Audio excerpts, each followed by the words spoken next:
Here is a new twist on an old recipe. Let's make ginger cookies together. You will need 3/4 cup butter, 1 cup sugar, 1 egg, 1/4 cup molasses, 1 drop of cinnamon bark vitality essential oil, 2 drops clove vitality essential oil, 2 drops of ginger vitality essential oil, 2 teaspoons of baking soda, a half a teaspoon of salt, 2 cups of einkorn flour. Now there's a couple of tips and tricks that you're going to need to know about.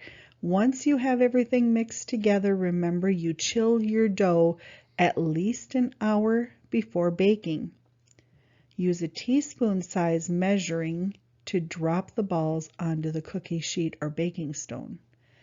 And preheat and bake at 350 degrees for 10 to 12 minutes. You're going to hear me say time and time again, start by creaming together your butters and your sugars, or your lards and your sugars. That's always the first step when you're baking cookies. Now in this instance, I added my molasses when I creamed the butter and sugar. My mother taught me to break the egg into a side container before putting it into the dough. That way, if you happen to have a bad egg, you can toss it and you don't ruin your entire dough. At this point, I also added the Young Living Vitality oils.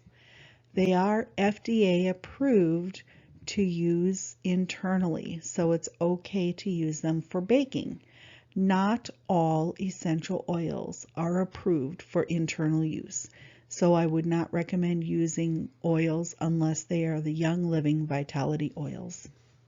Make sure that you blend the batter until the butter and sugar and molasses have creamed together well. I just had to share this picture because I thought it turned out pretty fun. Once you have the batter creamed well, you can add your dry ingredients and then blend some more. Okay, we're ready now to scoop the dough out and put it onto the tray that you've decided to bake with. I bake with a stone. Some people use a regular cookie tray. There's a lot of different options out there, so it's time to scoop them up. And I started with a tablespoon scooper, and my second tray I switched over to a teaspoon, and you're going to see why in a little bit. The teaspoon scooper is the upper left corner. To the right of it is the tablespoon scooper. You can see that there's quite a bit of difference between the two of them. So choose wisely because the size of cookie and what your cookie looks like might be quite a bit different. These are the tablespoon size scoops laid out on the stone. They look pretty good, don't they? Oh, but you're gonna be surprised. Whoops, my tablespoon scooper was the wrong choice. My cookies all ran into the other. Well, they taste just as good, but if you're serving them for a Christmas gathering, you might want to make a smaller cookie. Now this looks better. You can see the round shape again. And remember, you can dress up any cookie for Christmas with a chocolate star. Ta-da! Introducing ginger cookies made with Young Living Vitality essential oils and einkorn flour.